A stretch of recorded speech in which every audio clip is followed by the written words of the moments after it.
I will answer your question, but I want to say one thing because you so accurately just described the way we felt while we were making the film. The Oh, heat, good. the oppression. Oh, I mean, it was ridiculous. But yes.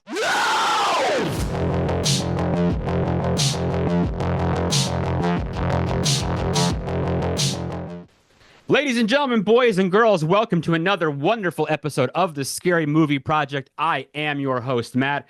This is the podcast where we talk about scary movies. Really excited about today. 50 years ago, a fabulous film debuted. You've heard of it, you love it. We did a review on it. It's one of my probably top 5 favorite films of all time. It's the Texas Chainsaw Massacre.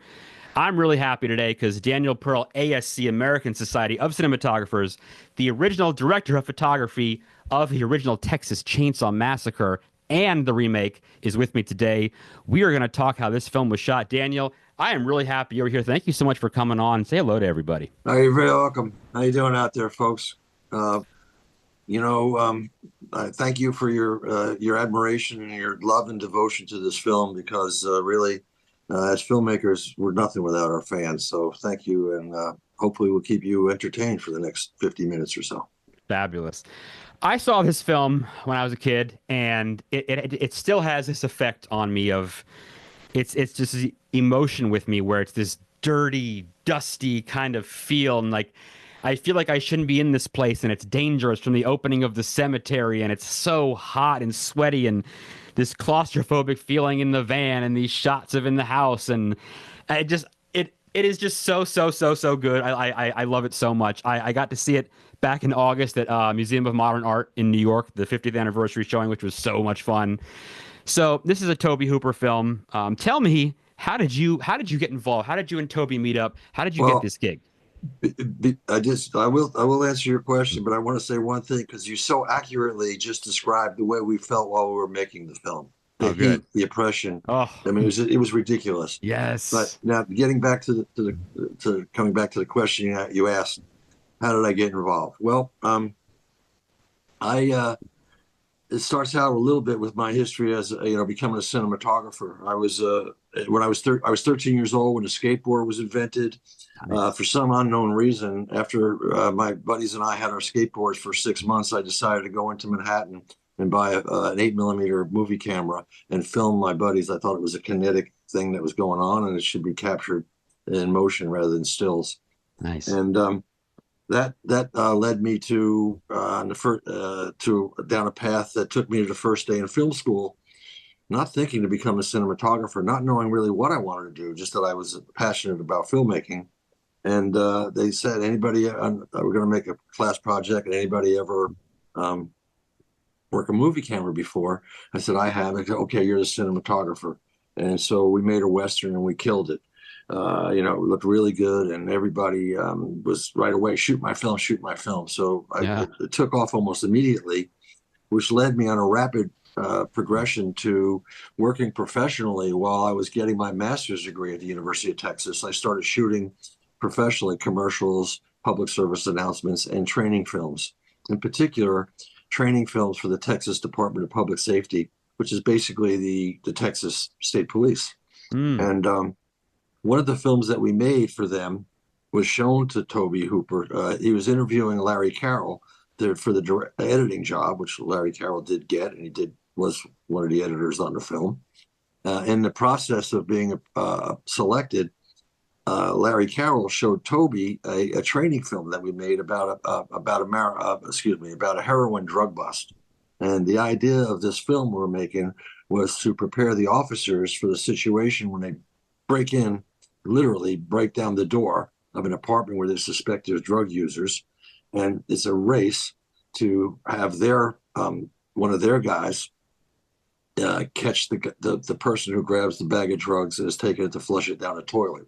Everybody else is slammed up against the wall, pinned to the floor. I mean, Mm. it's quite violent. It's quite kinetic. It's really really goes fast. Yeah. So it was shot very sketchy lighting, like there would be in a dark, drug den. And at the same time, the camera work is very fast. Boom, boom, whip over here with this officer while they slam a person to the wall. Boom, there when they go to the ground. Up here, boom, boom, boom. Very fast, very quick cut, very handheld, frenetic operating, which Tobe said basically he'd like some of that. So Nice. that's basically how I got wound up asked to shoot the Texas Chainsaw Massacre. Awesome. Your work did a job for you. That's really good. So when you guys went into this thing, I know this is very, low budget. What there's always, whenever I shoot something, I have these like, grand ideas. I'm going to use this and these lights and this camera. And what did you want to do? And then what did it end up? Did your gear that you wanted, did you end up using what you wanted? Or did you have to end up going to plan B and C and D and so on and so forth? Well, we had some delusion of grandeur that we could shoot this 35 millimeter, um, and but Tobe wanted a handheld style, and both he used it a lot in his work, and I was well known for my handheld work, and so in the end, I mean, at that time in 1973 when we shot the film, there were two had just come out, relatively new, lighter weight, meaning weighing in at approximately 30 pounds. Whew, yeah. Handheld 35 millimeter cameras, the Ariflex BL, and Panavision had just come out with the first Panaflex. Well, those cameras were both relatively new in production, so they were rare. They also were expensive, and we literally, frankly, in the end, there was no way we could afford to shoot 35 millimeter. We couldn't afford the cameras, and nor could we afford the film. I mean, just so your audience knows, the negative area of 16 millimeter is 1/4 the negative area of 35 millimeter. So basically, it's twice as wide and twice as high, which makes it 1/4. The issue with that is now you're buying film. Basically, even though we call it by the foot, by the meter, you're really buying it by the square yard or square inch or whatever, square foot. So 4 times the negative size is 4 times as expensive for the film, Yeah. and also going to have additional expense in the processing of it. It's using up more chemicals than the larger surface area of the negative does, and depleting it's quicker to deplete the chemicals. So it had costs that we could not have dealt with, and the reality was that we wound up, shooting it on the Eclair NPR, which is a fantastic camera. I'm very happy with that choice. It was a camera I was shooting with all the time. Shortly after we finished the movie, I bought my own Eclair NPR. I was that fond of the camera. So in the end, although we didn't get to shoot 35, we did get to shoot with the camera of our choice and with the lenses of our choice. It had Ingenue 9.5 to 95 millimeter zoom. I had an Ingenue 12 to 120 zoom, although the 9.5 to 95 was my favorite zoom lens. And I also had a Zeiss fixed 8. We had a few other fixed lenses at 10, I think, probably 16 or 25 mil. And then I had a complete set of Nikkor lenses that I used with my Nikon still camera. And I had a adapter to adapt the Nikkor lenses over to C-mount, which the Eclair NPR accepted C-mount lenses as well. And so we had quite a good range there. Really, everything basically from 8 millimeter up to 200 millimeter. That's really, that is nice. So just you, did you have a second assistant cam on anything, or was it pretty much you just shooting the whole time? Oh, no. I had actually two assistants. I had one who was a focus puller, and then I had a clapper loader. The original focus puller probably wanted to be, like, for sure, he's an actor. And in a way, I thought it was kind of a bit of a diss to this guy that he was not given a part in the film. They could have easily done that. But anyhow, he was assigned to be my first assistant. He was, the truth of the matter is that he was unhappy in that situation, and partway through, I don't know, a third or half or whatever, he quit. He just quit on me one day. Really? I'm done.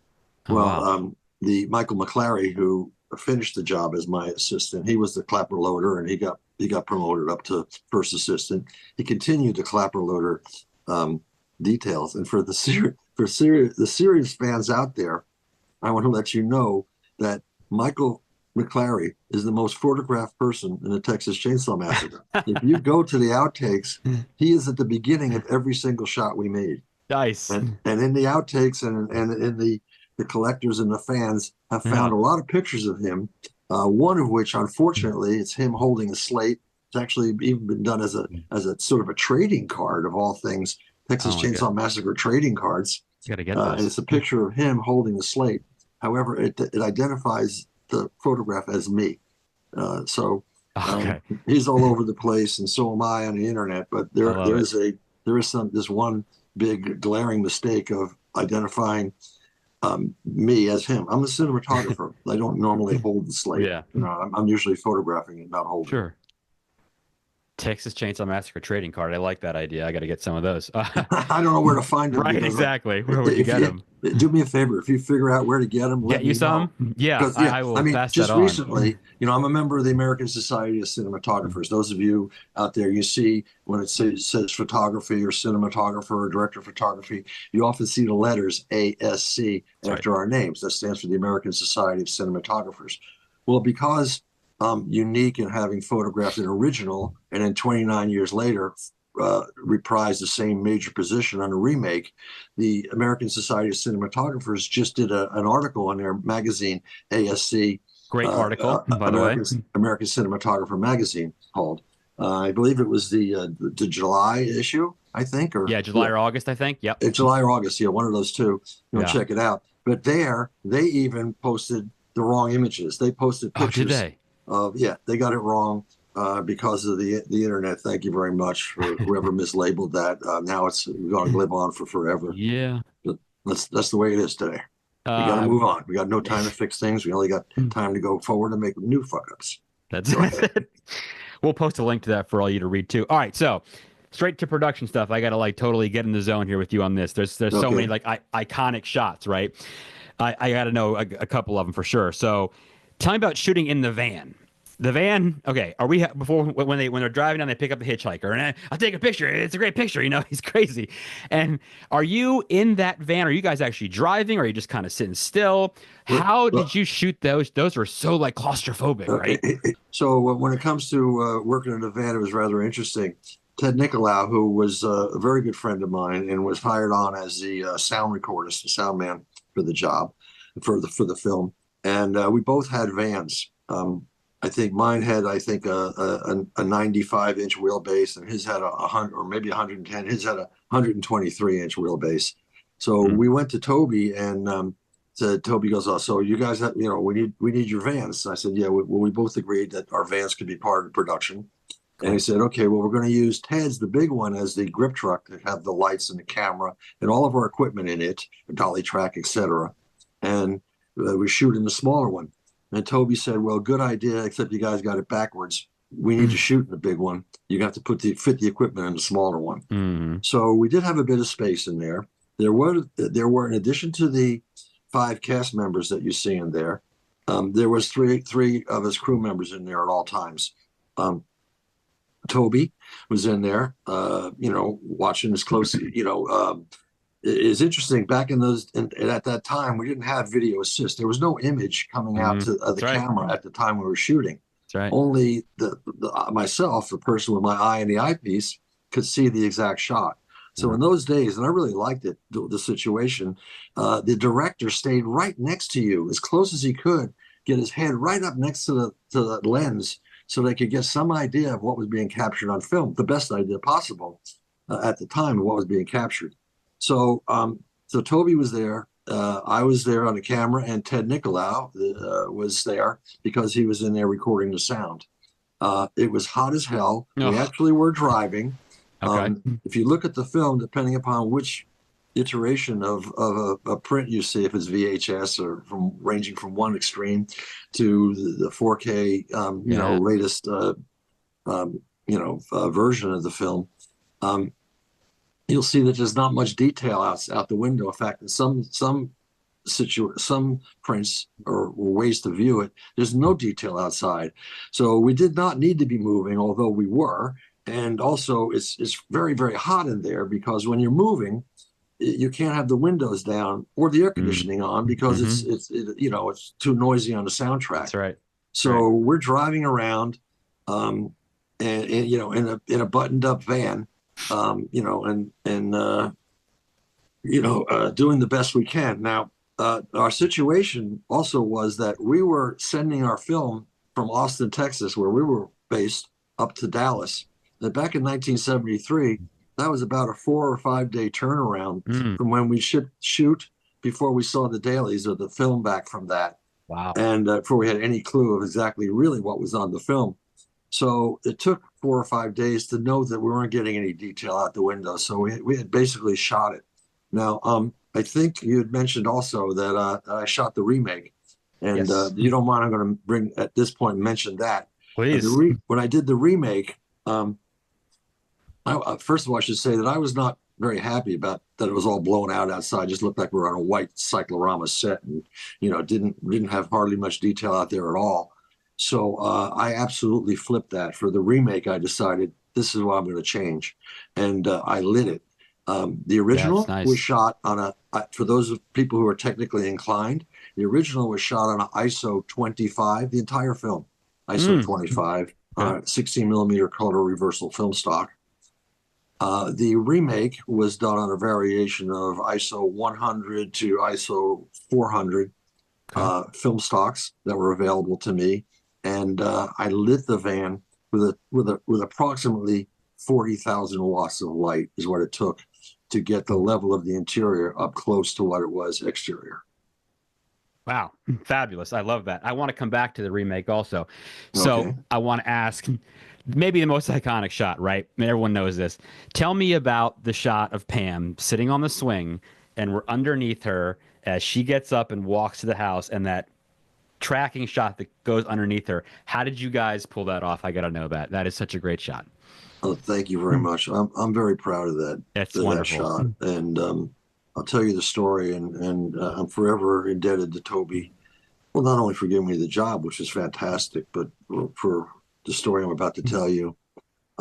After we shot for a week, the producers decided that we were not going fast enough, which is probably could happen to any group of young filmmakers. I mean, I was 23. My first wife was the makeup artist. She was 22. I think she was the youngest person working on the film. Toby was only 28 or 29 at the time. He was the oldest person, and all of us sort of fit in between there. So we were rather young, and not and we had while we had filmmaking experience, for most of us, it was our first feature. Toby had done one before, but for the rest of us, it was our first feature. And the producers decided that we weren't going fast enough, which is, in filmmaking, time is money. So there's almost never a situation where you're going fast enough. No matter how fast you're going, there'll always be, if you can go a little bit faster, they can save some more money, which means they'll start making money sooner when the film's released. So there's always a desire to go faster, faster, faster. Uh, Hopefully, you're not forced to sacrifice quality, but they do insist that you go try to maintain shooting the schedule. Otherwise, they have to put more money into the project if it overruns, and nobody wants to do that. That's Of a course. real unfortunate situation when it happens. So after a week, they decided we weren't going fast enough, and that they wanted to shut it down. And while Toby wrote a shot list for the rest of the film. So after a week, we went back to work. Now, keep in mind that when a film shuts down and comes back online, in terms of production, they've got a lot of catch-up work to do. They've got to rearrange the catering. They got to rearrange the locations. They got to rearrange the schedule of the actors and see that everything fits. So they were rather busy the first few days we were back. Now, first day back, keeping in mind now is the summer of 1973. I'm not sent, or nobody can email me the shot list. Yeah. As I walk onto the set for the first time back, I'm handed the shot list for that day. And I proceed to set up the very first shot that's on the shot list. Toby shows up about 40 minutes later, walks in and looks around and changes everything. Right? And that whole day, I keep trying to set up the shot list, and he keeps changing the shots. Right? Don't really say anything about it. I don't want to cause too much trouble. I'm just going along with whatever's happening. The next day, Toby shows up. I'm there 45 minutes earlier. I set up the first shot on the shot list. He changes everything again, walks in, changes the whole thing. I Yeah. go, Toby. He goes, oh man, listen, damn. I go, Toby, what the fuck? What's going on, man? He goes, I get the shot. He goes, oh, Daniel, man, didn't I tell you? He goes, I only wrote that to get them off our backs. Oh my We're not going to God. shoot that shot list. How do I know? I'm not standing in a Yep. location. I don't have Yep. the actors. I don't know what they want to do, what their blocking is going to be, what they have in mind. He says, we're going to continue to make this film the way we started out making it. There you I'll go. bring them in. We're going to rehearse with them. We'll see what they're doing. And then you and I will figure out the best way to capture that. Nice. Okay, cool. Well, around the end of that day, they had now got all their ducks in a row, and they were watching us, and they realized you guys are not shooting a goddamn shot list. And yeah, well, from now on you'll shoot the shot list. So now we jump forward in the story to where we find ourselves shooting outside around the swing, and we made some shots, and I'm about to move the dolly track that we had away, and all of a sudden this idea comes to me. I go, Tobe, I go, man, I just had an idea, and keeping in mind that we've just shot the last shot that was on the shot list for this sequence of character Pam being out in front of the house after Kirk has gone into the house and she's about to make her approach to the house. And we'd already shot all the shots on the shot list. So I go, Tobe, listen, I have this idea. I said, we have a platform dolly and it rides very low. It's total only about 4 or 5 inches off the ground. I said, I can lay down on my stomach on that dolly, hold our Claire NPR camera, hand hold it off the front, and tilt up enough, just enough to not show the track, just keeping the track out of the shot, and start out behind the swing. And as Terry stands up and walks, we can glide, the camera can glide under the swing. Wow. And I said, and get this nice sexy shot of her, bringing the sex, Yeah. the legs and the cut off shorts, bring that into play. And said, and as we dolly in, the house will grow and grow and grow and grow and grow and grow and grow and take over the frame. Oh, Daniel, man, do it. Set it up. Right. He goes off, very, very excited and very happy about the idea of this. I start giving instructions to lay the track for this shot. And I'm asked, what are you doing? I said, well, I'm setting up this shot. I had this idea. It just came to me out of the blue, which I'm fortunate in my career. That's happened to me many times. And I said, I've got this idea and Tobe really likes it. And they go, well, it's not on the shot list. You can't shoot it. Right. Oh, what? So I'm standing there suddenly, instead of being excited and sort of up on my toes, now I'm sort of rocked back and I'm dejected and shoulders are hunched and what have you. And Tobe sees me from afar. He comes over and he goes, so what's going on? And I said, they're not going to let us shoot it. And Tobe goes, listen, man, says to him, he goes, look, Daniel has come up with the most amazing idea to start the second act of this film. He goes, it's way too good an idea. Right now, I'm the director. Daniel's the cinematographer. Maybe you're going to fire us tomorrow. Maybe we're not coming back. But right now, get the hell out of our way. We're shooting this shot. There you go. Yeah, and I love it. As I said when I started, the shot, as many of you know, I hear that when a shot actually starts in screenings now, the whole audience applauds at the beginning of the shot. And it's beautiful. It's course, beautiful. As a cinematographer, I mean, this is your dream is to be remembered for your work. And so, that's right. I mean, God bless Tobe, for fighting that fight for us, because I was in a position to stand up, and of course we were not fired. We were allowed to finish the job. It's beautiful, and what lens? What lens was that you did that with? That was I'm going to pretty much say that was my widest lens, the Zeiss 8mm prime lens that I had, the Zeiss 8. Yeah. That's amazing. Wow. The Zeiss, so just so you know, people are shooting digitally and things like that, not accustomed to 16mm. That would be the equivalent of a 16mm lens on a 35mm camera or on one of today's digital cameras, Sony Venice or Arri Alexa. Sure.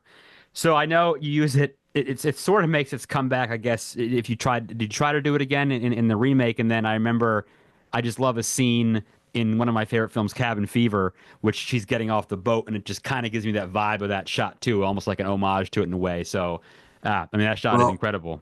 I hope I just don't disappoint you, but I don't do an homage to anything. I don't even do homages to myself.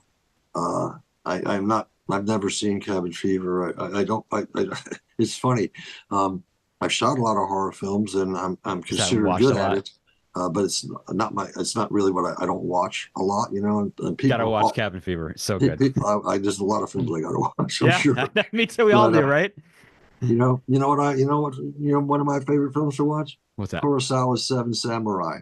That to me is genius.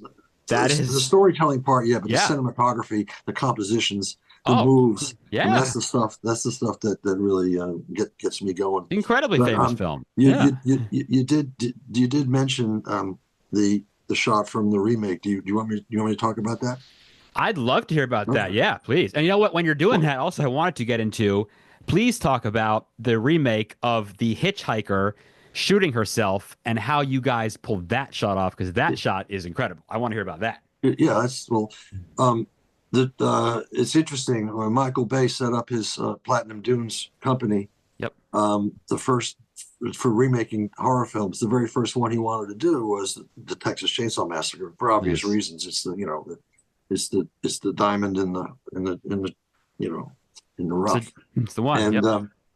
uh, so he hired Marcus Nispel to direct the film, and Marcus and I were buddies. We were like brothers. I'd done a lot of music videos. I did several music videos with him, although not that many, but I did hundreds of commercials with him. I was shooting all of his commercials at the time he was hired. Yeah. And right away, he said that he wanted me to shoot the film for him. And Michael Bay and the producers, this is a sort of unfortunate thing that's pretty common, is that a new director, first time feature director, um, excuse me, there, first time feature director, um, they don't want to give them their cameraman, especially when it was film in those days when nobody could see what actually was being captured at the time. Producers wanted to have the cinematographer to be their person. That way, you know, if the director wasn't towing the line for them properly, they could sort of take over the camera if they had to, as long as Yeah. the cinematographer was their guy in their minds. So they didn't want to do that, and they didn't want him to hire me at all. And here I'm sitting here going, well, he's like my brother. He's the guy I'm working with all the time. He's going to remake my film. I have to figure out a way to do it. I just can't let my brother remake my film without me being involved. That would be insane. So we went around and around. He kept holding out. He kept saying, because he really wanted me to shoot it, because he and I, what we have in my we share is I totally understand what he likes and where he wants to do with the camera, and we are of one mind about light. We feel Wow. exactly the same about light, and pretty Synergy. much the same about composition. So anyhow, he kept struggling. At one point, they said, "Oh, we're going to get you the guy that shot the Disney Care Bears movie." He's German. He goes, "Are you crazy? You have to shoot with the Disney Care Bears guys. What does he know about horror? This is Texas Chainsaw Massacre, not Care Bears." So anyhow, uh, he holds out, so he refuses to hire anybody else as a cinematographer. And in the end, they tell me, "Oh, send us a reel." I go, send you a reel. What the fuck? So anyhow, I put together a reel um, that has the Divinals video that Michael Bay directed, that I photographed for him. Is that The video called "I Touch I Myself," love that song, by the way. I'm glad for you did which that. Yes. for It's a for great song. which thank you. It's a good one. But for which Michael Bay is nominated as best director in the first ever Oh, MTV nice. awards, right? Nice. So the next thing I put on there is Meatloaf, "I Do Anything for Love, But I Won't There you Do go. That." That is Yep. also directed by Michael Bay. I then give them Fuji's "Ready or Not," Oh, nice. Yeah. which Marcus Nispel, the director of the remake, He did that. directed. Yep. And I gave him a copy of the original Texas Chainsaw Massacre. That's all you need right there. I mean, this is That, my movie. Here you go. Call me, hire so, me. yeah, so 24 hours later, Marcus rings up and he can barely talk. He's laughing so hard on the phone, he can hardly talk. He finally gets himself under control. He goes, "Daniel," he goes, "I know I know you very well. You're telling to go fuck yourself." Right? He said, "But you have no idea how well it worked." He goes, "First of all, they Oh, take me, man. now keep in mind, this is 2002, right? Yeah, yeah. They take me to Michael Bay's office and it's the biggest television I've ever seen in my life. It's like I'm in a drive-in theater in his office, right? And up comes the divinals, puts in the reel. Up comes the divinals piece. He goes, "Oh, Marcus," he goes, this is the first time I ever got nominated for an award. This piece is very important piece for me, my career." Marcus goes, "Okay, cool." Then comes Meatloaf. He goes, "Oh," Bass says, "Marcus, when Bruckheimer saw this video, he called me up and said, you should be directing features. This video is how I got into the feature business."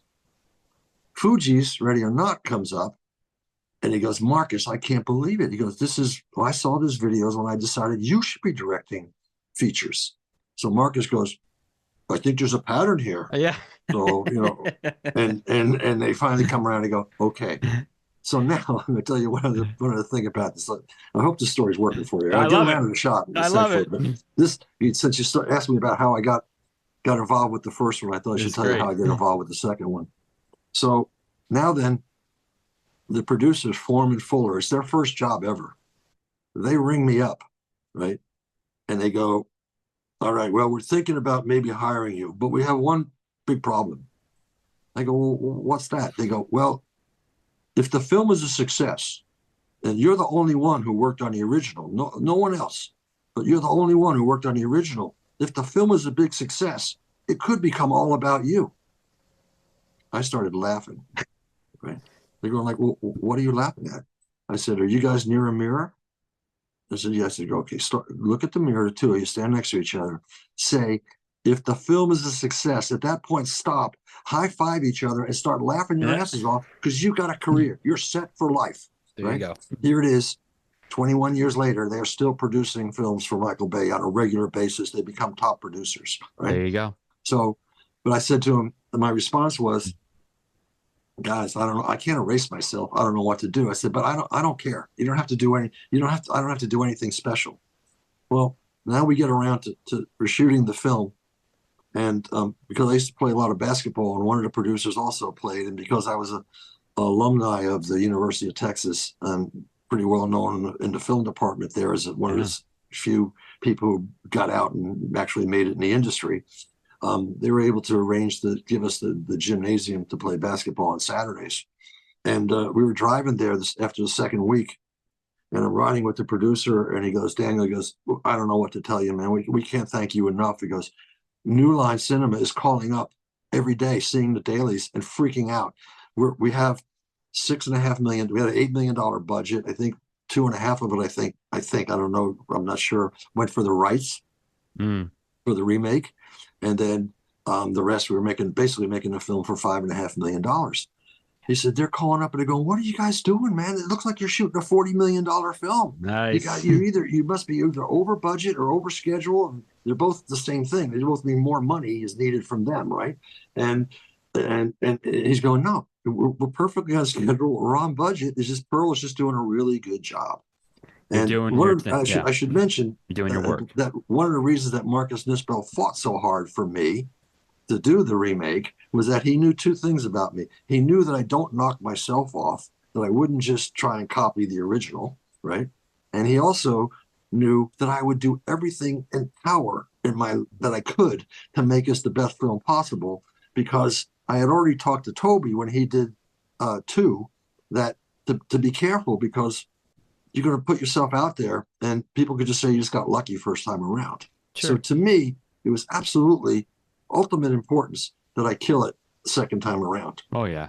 Anyhow, going back to, and I should back up here and tell you another story that comes backing up a bit. When I first arrived back in Austin for the first sit down meeting on the remake, the producer said to me, "So it's going to be gritty and grainy like the original?"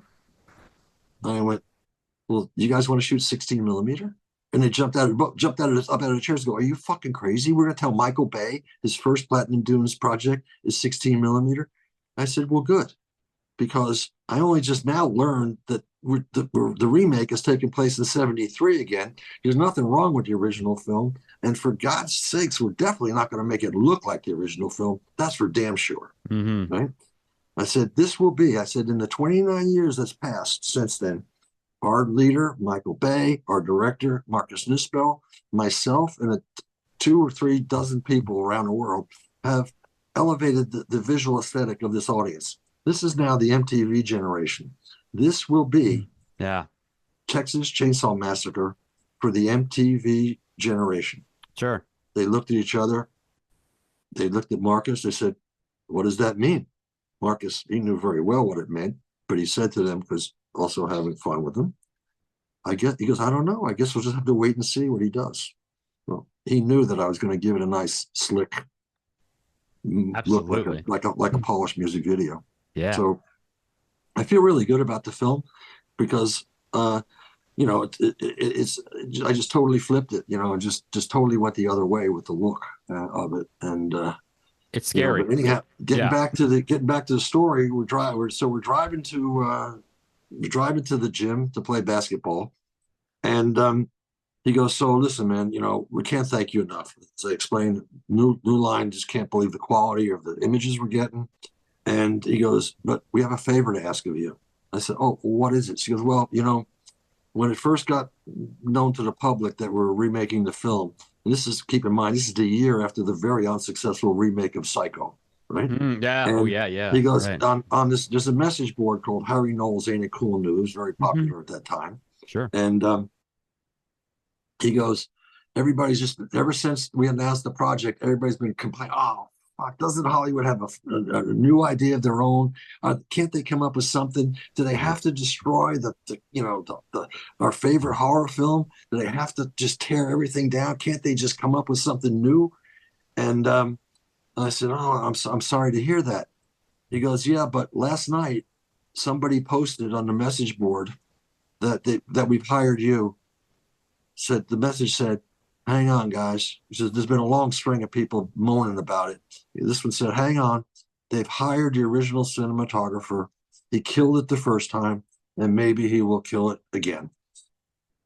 And he said the whole tone of the message board flipped, and the Oh, whole real. thing went from Yeah. very negative to very How positive. about that? Right. Yeah. I said, "Well, good. So, but what's the favor?" He goes, "Well, we want you to do interviews." I go, "Interviews?" He goes, "Yeah, we're going to schedule you for 2 interviews a day, one before you leave the hotel and another one at our lunch break." I go, "So I guess we're not worried about being all about me anymore." And they go, "No, no, no, no, we're not." Oh my. That's good. That's So good. anyhow, let's see, I'm getting around to the shot. So Yeah. Marcus, right away. So excuse me for the long digression there, No, folks, that's but good. I like it. it's an interesting I part of love the the I lore. love these stories. Exactly. Yeah, They're great. They're part of it. it's an interesting part of the Texas Chainsaw Yeah. Massacre lore, really. Absolutely. Um, anyhow, so Marcus, oh, I should mention to you as well that about 4 years before Marcus was hired to direct the remake, he and I were working together on a commercial, and he came in and he said to me that morning, he goes, "Daniel, have you seen Premiere Magazine?" I said, um, "No, why?" He goes, "Oh, they reckon you invented the dolly." I go, Mm. "What?" He goes, "Don't ask me any more questions." He goes, "I need a PA." So the PA gives the PA $10. He goes, "Go to the nearest newsstand and buy a copy of Premiere Magazine. Come on back." So PA runs out. Production assistant goes out, gets the copy of Premiere Magazine. I open it up. I start reading it, and it says that, you know, the dolly shot originally was invented by, German expressionist filmmaker Murnau, and it was later put to great use by Alfred Hitchcock and taken even further by Jean-Luc Godard. Oh But wow. perhaps the Yeah. most pertinent dolly shot of all times is Daniel Pearl's dolly shot in the Texas Chainsaw You're Massacre. getting mentioned in the name of the director of Nosferatu, and that's pretty. That's amazing. Exactly. I started crying. It's amazing. Tears came to my eyes. I go, "I'm Yeah. in the fucking same article with my idols. Oh my God!" You know. So, anyhow, so when it came time to make the film, he goes, "Now, Daniel, as you know, I know that you made the famous film, and I must have a famous shot for the original." He goes, "And we must have a famous shot for the remake." So he has the idea to design the shot where, right as the hitchhiker shoots herself, they freak out in the van. The van comes to a stop, I and gotta hear how you guys did we this. have this shot. I'll describe the shot first, and then what you see on the screen, and then I'll describe how we made the shot. So what you see on the screen starts off a close-up of the little hula doll. It's on the dashboard of the van, and pulls backwards through the whole length of the van, seeing the five cast members freaking out at what's just happened before their eyes, continuing back through the head of the person. And you cut the audio from that because when they're screaming, you can't hear them. It's silent, right? Isn't it? Also, yeah. There's sound on the movie's got sound. I'm a picture guy. I'm sorry. Audio, what? Yeah, I think that scene is silent too. They're screaming and you can't even hear them because it's so crazy.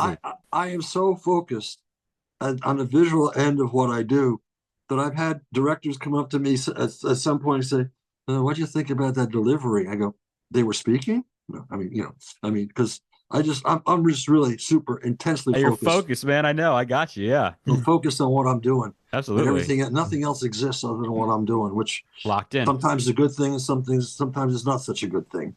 But anyhow, so we go back through the head of the and come out. Basically, what you see is us come out the hole in the back of the head of the person who shot themselves, and we proceed out the bullet hole in the back window, and out into about on a very, very wide shot of this tiny, tiny van under a big oak tree, live oak tree, and this big expanse of a field. Well, so here's how we're going to, so Marcus designs the shot, tells me this is what he wants. So here's how we did it. First of all, the field is a lot lower than the level of the road that the van's going to be on. So we have to build a scaffolding ramp for the crane. We're going to make the shot with a crane shot. Excuse me. We're going to make the shot with a crane. And this particular crane in the early days there was known as the Illuma crane. And it was simply enough. And there were other variations of it as basically an arm, a rigid arm. It was not telescopic yet. We nowadays have telescopic arm, but it's an arm with a camera hanging down off the end of the arm, right? And you would then, and the arm is connected to a chassis over here, and the camera hangs down off the arm, and you would then move the crane and pull the camera through the shot. So, and the camera hung down on a bracket that was sort of L-shaped, right? So, well, I figured there's no way to get the camera through the van in the way we want it, in the proper height, to see the people, to see everything we want to see. So I decided that what I needed was for them to cut me a narrow slit. I think it was an 8 or 10-inch slit in the roof of the van, so that the crane itself could be, because keep in mind now, we had to elevate the track for the crane, because the crane couldn't be like this, because then it couldn't be in the van. The arm couldn't be on an angle like that. So we had to elevate the crane track to make the arm level, so that the crane didn't have to, the arm would not bind by trying to be inside the van. So the arm is outside the van. The L-shaped bracket now hangs the camera down inside the van, and we make the shot through the van, right? Now, the next thing, you see all the part with the hula dancer and the actor screaming. That part's easy. But now we got to deal with coming out the whole bullet hole in the head of the person who just shot himself. Yeah. Now, the way that we decide to do that is to use a probe lens. A probe lens is about this long, very skinny, only about as big around as my finger, right, in diameter, but about this long. And what we do is we pre-thread the head, that's obviously a prosthetic piece, is already on the camera, up against the camera, with the lens shooting through the hole in it from the beginning of the shot. The head's on for the beginning of the ride. So, and as we pull backwards through the van, right, the idea is the head is going to has Velcro on a piece that's hanging down that we don't see, that's going to catch onto the body that we have in the van. And then after we come through, then the prop man is supposed to let it go, and it's supposed to fall like you see it. And then we carry on out the window, right? Okay, so going out the window, there's no glass in there. That the glass in the window put back in CG, right? Okay. Alfred E. Newman poster in the roof of the ceiling of the Yeah. van is also replaced in CG because that had to be cut.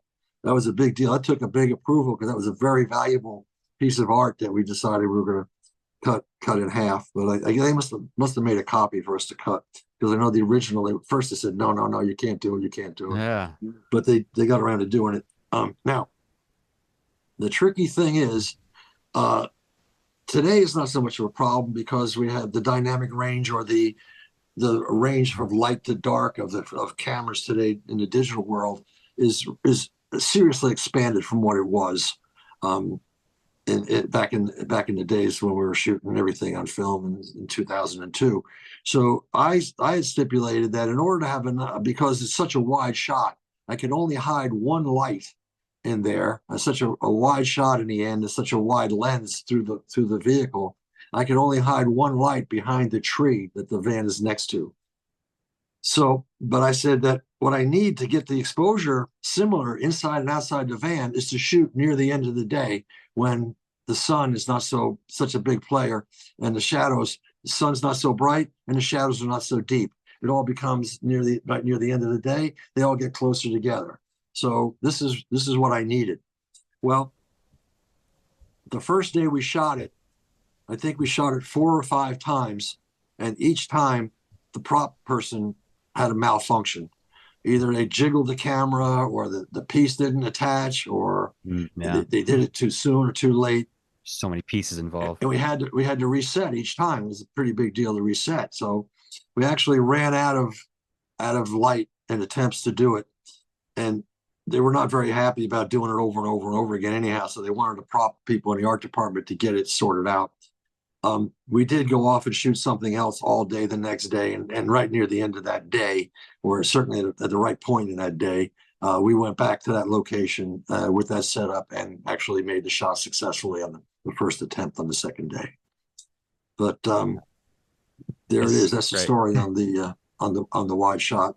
That is a great shot. It looks really good. People do seem to like it, and it hasn't quite caught on with the praise that the original has had. I was introduced to Steven Spielberg while he was shooting 1941, and he looks at me, he goes, somebody goes, "Oh, Steven, we'd like to introduce you to Daniel Pearl."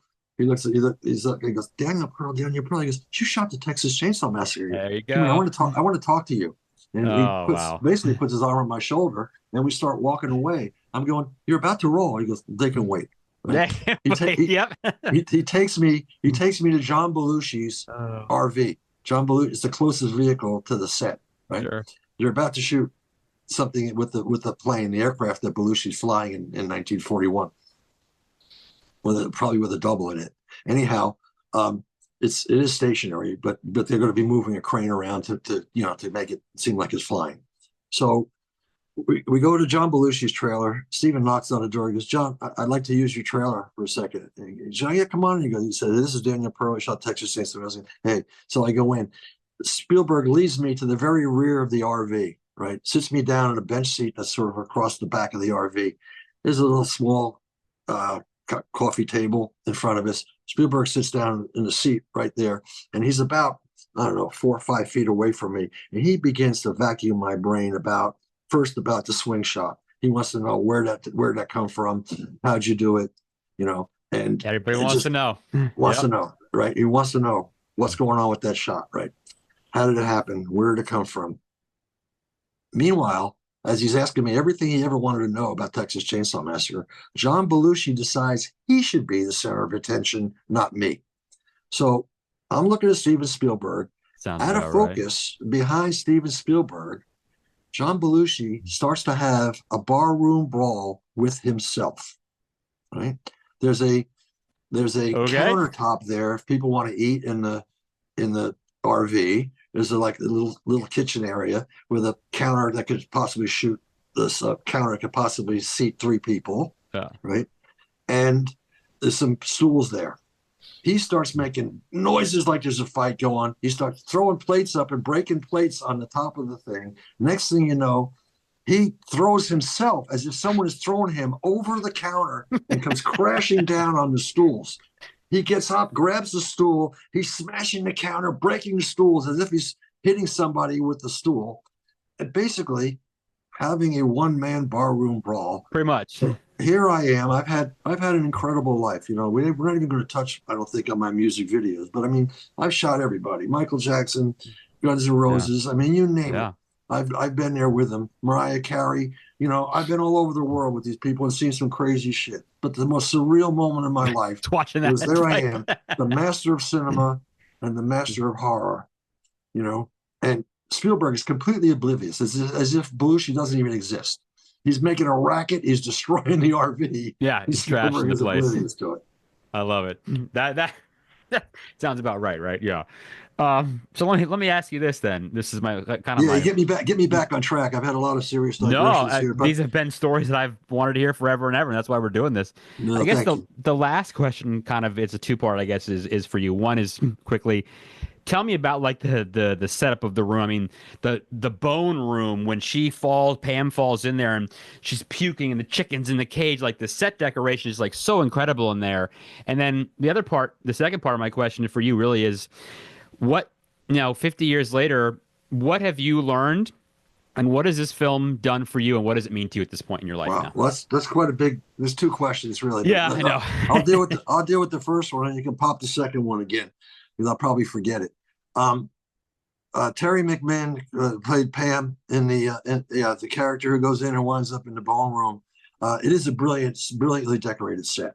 I mean, it's absolutely amazing. And It's super spooky and just Robert Burns, what a fantastic man. And unfortunately, I'm afraid he may have been the first member mm, of the crew and of the cast that we lost. okay. He died way too early. Mm, Cancer-related death. Had a great career. Did many horror films out here in Los Angeles, and just was a genius. Could do a lot with a little mm, money. Really, he was incredible. Some of the things that are in there are props that he made. My The makeup artist, Dottie Pearls.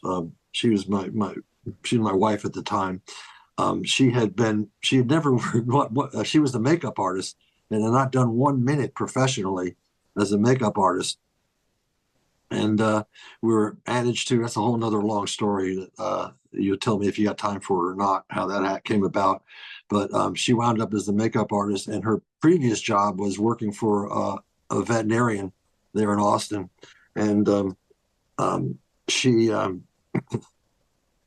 took, there was basically the animals that were dying in the veterinarian's care were not being buried, but rather being thrown in a big pile of bones on a ranch south of Austin. And she took Bob Burns there, and they got a lot of the bones oh wow, and okay. a lot of the bits and pieces that make up those weird sculptures that are around in Yeah. that set.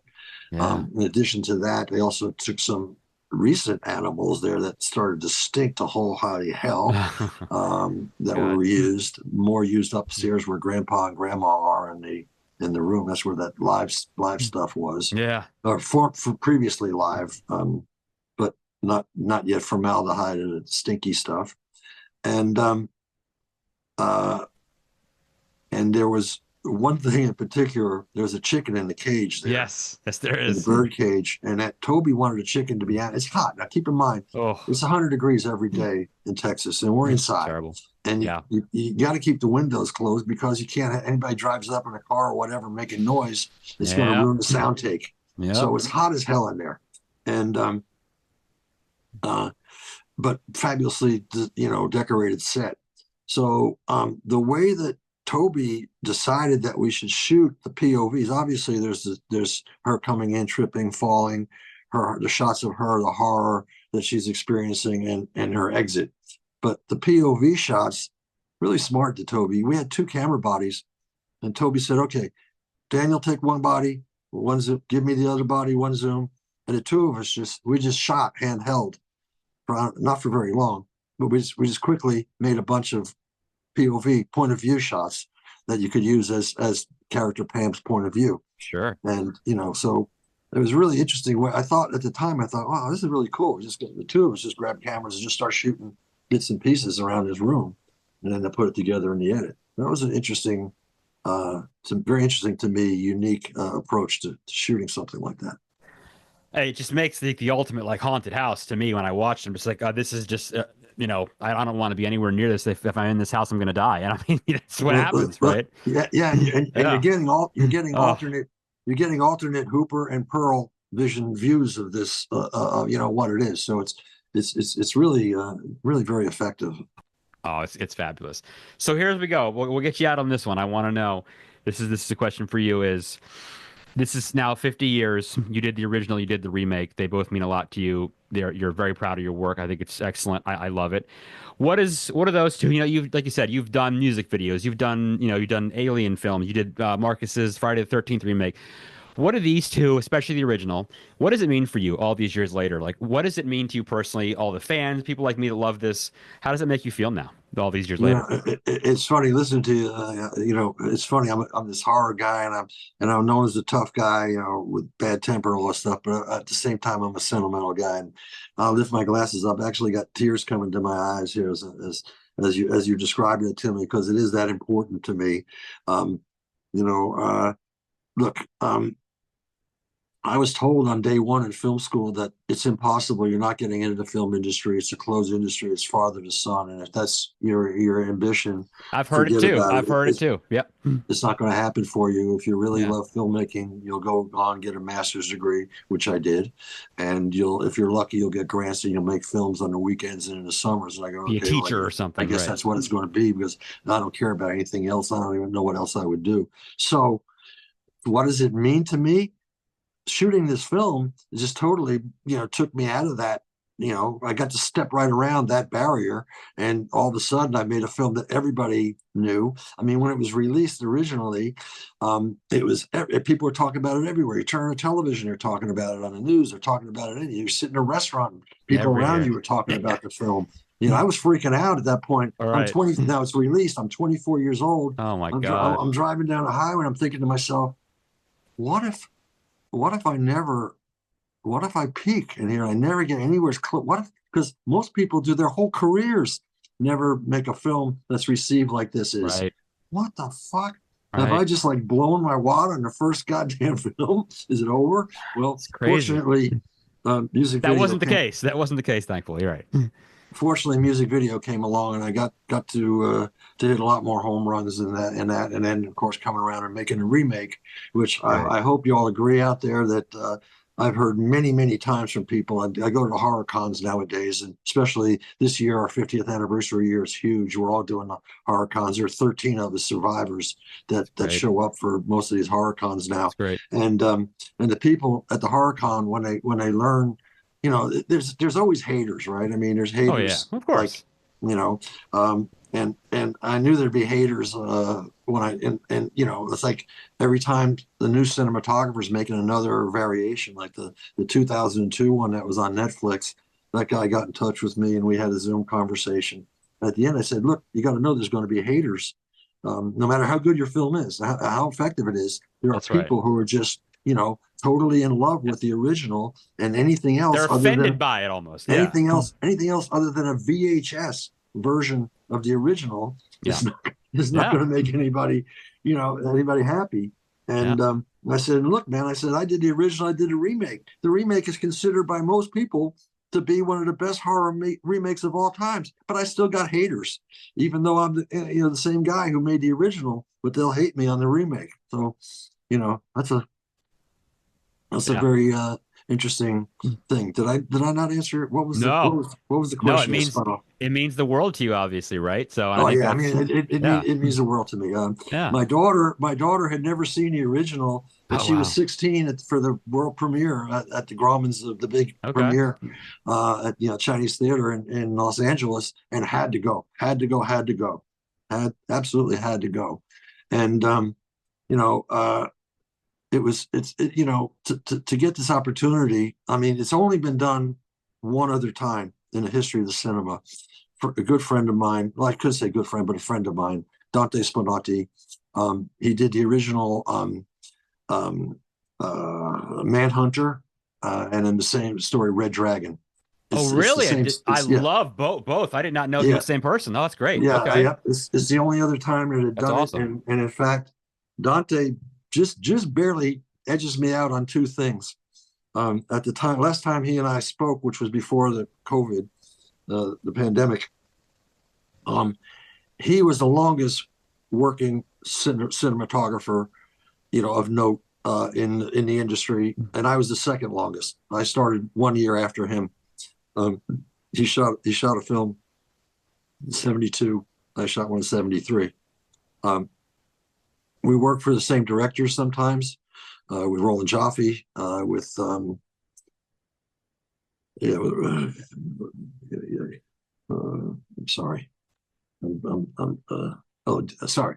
Yeah, we work with the same director sometimes, Roland Joffe, Dion Taylor, and we we were friends, and Yeah. we joked about this thing about who's been at this the longest of anybody in this industry, because both of us started Contest, young. right? He's a lot older than me, but I started, Yeah. ridiculous, start at 23. Nobody gets to start at That's 23, wild. especially not in 1973. Sure. The youngest cinematographers working at that time were Vilma Zsigman and Laszlo Kovacs, and they were 40 and 37. And so here I am, Wow. 14 years younger than the youngest person That's who's ever made amazing. a film of anybody's ever seen. That's really, really But cool. so it's huge for me, and it still is, and we enjoy it. I mean, not only has it thrown doors open for me, it's a constant source of interesting conversation. As you travel the world, and whatever you're doing, scuba diving is a big passion for us. We do a lot of traveling Nice. to go diving, That's and good. to be able to something that everybody's seen, or at least heard of. At least heard And of. so Yes. it's That's it's a right. good it's a good conversation starter, that's for sure. That's right. That's right. And it's just I mean, you mentioned the screening at MoMA. MoMA recognized it almost immediately. Yeah, that's why Uh, I wanted to go see it there. That's why I wanted to see it there. Yeah. they took Yeah. it into they went into their permanent collection. Yes, I'm I going to know. say in the That's first two or wonderful. three months It after it was was quick, released. wasn't it? Yeah, It I think was it it was was. very early. I'm glad But they noticed. They but I guess noticed that. you weren't there the night that we were all there. You weren't No, there. I went on the Saturday a few days later, so I missed you guys, unfortunately. But Uh, it was a blast to see it on in the theater because I wasn't around when it came out, so I got to see it finally on a big screen, which was great. Yeah, and it's released this week again, so Yeah, we're hoping that yeah. everybody. And I was surprised. Ted Nicolau, who is a sound recordist, and we actually spoke at a screening last night in Santa Ana, California, at the Frida Theater, named after the Frida, the famous Frida Hmm. Kahlo, uh, the famous Mexican artist. Sure. And uh, we were surprised that they had us we signed merch and signed autographs, which is always fun to do. You get to talk to the fans while you're doing that, and we spoke before the film. But since we're speaking before the film, we don't want to give too many things away. So we said, "How many people are here seeing the film for the first time ever?" And we're thinking it's going to be 10%. It was about 60% of the Is audience. that right? Yeah, it's No crazy how kidding. many people are seeing it for the first time, which is That's great. fun, and it's fun to see their reactions and the Oh, jumps and the scare. it's Yeah, yeah. great because look, I mean, you just recently saw it, and it's you get a good reaction, and with a good full house on a Texas Chainsaw Massacre screening, you're definitely in the group. You're all taking a ride together. Oh yeah. I think the favorite thing for me was, watching the audience that you could tell some people who hadn't seen it and watching, especially the scene like when, they're in the woods and she's pushing Franklin, Leatherface comes up in the light and I'm waiting to see the audience to see them and some of them jump because they've never seen it before. It's just fun to see that. It's so cool. Yeah, it's They a lot did of jump, fun. right? Oh yeah, people were definitely jumping. And This that's is what a I've been waiting technique that for. Yeah. the way that you can make somebody jump in the cinema, in a way, it's a variation on a magician misdirection, right? Like a magician, if he's going to do something with this hand, he'll do a flourish, light a piece of flaming fire, or do something that draws your attention to this hand while he does the trick with this hand, right? So what we used, Toby and I talked about it because I'd seen it in Roman Polanski film, Fearless Vampire Killers, that I'd seen, right? And That's a great where movie. yeah, yes, it's a vampire comedy. It's a great movie. Yeah. Not many people have ever heard of the film, Oh, I've definitely seen it. but Sure. but in it, there's a point where they get your eye to go to one side of the screen, and then when your eye comes back off of that, the vampire he's in the shot, right? So you don't see the entrance. So this made me jump. So I realized, oh my God, this is the trick, is that That's right. to introduce a character, but when you see them for the first time, when the audience first sees them, they're already in the frame, right? Whether it's by magic or revealing or whatever it is, but whatever happens, when an audience comes and sees them, that's the, they don't see making an entrance kind of softens um, the attack, right? Absolutely. But Absolutely. when the danger is right there, center screen, the first time you see it, it's like fuck, you jump, and that's the case. In this case, we do it with light. That he's there, you see what's going on, and he swings the light up on him, and you see him for the And first he's right time, there. It's such and a that's great it. scene. And It's scary. I'm sure It's Toby scary. and Toby and Wayne Bell, who did all all the sound effects work, also are working there as well. Very very great support we got all the way through the film. And Toby is very involved with Wayne Bell doing all the sound effects work, and it really supports the images really really very well. It's a beautiful thing. And you know what? That movie means a lot to you. And this hour I had means a lot to me. And Daniel, I want to thank you very much for coming on this. What do you, something else? You go ahead. One last thing I want to Yeah, say, right? please, please. Because people do ask, like you said, what 50 years later, Yeah. what does it mean? Well, all I can say is that it means the world to all of us, and we have nobody to thank but you, the fans. People ask us all the time about, the 50-year span that this film's got, that has been, people keep watching it, is got those kind of legs that people still care about it being re-released this week, all nationwide. And the reason that is because you, the fans, love this film, and we are nothing without your support. And thank you so much. And until next time, thank you all so much. Enjoy Texas Chainsaw Massacre. 50 years is fabulous. Daniel, thank you again. Goodbye, everybody. The Scary Movie Project podcast. Learn more at thescarymovieproject.com.